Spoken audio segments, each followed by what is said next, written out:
ಭಾನುವಾರ ಗುರುವಾರ ಪೂಜೆ ಸಡಗರ ನೋಡಬೇಕು ಒಳಗುಡಿಯ ಬೀರದೇವರ. ಭಾನುವಾರ ಗುರುವಾರ ಪೂಜೆ ಸಡಗರ ನೋಡಬೇಕು ಒಳಗುಡಿಯ ಬೀರದೇವರ.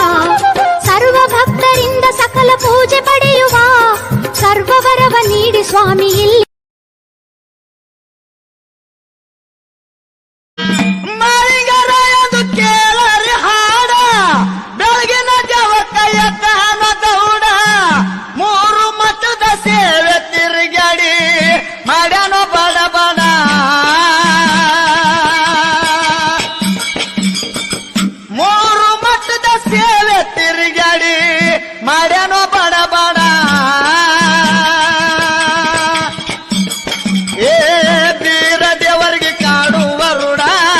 ಮಾತನಾಡ್ಯಾನ ಸಿದ್ಧಾನ ಗುಡ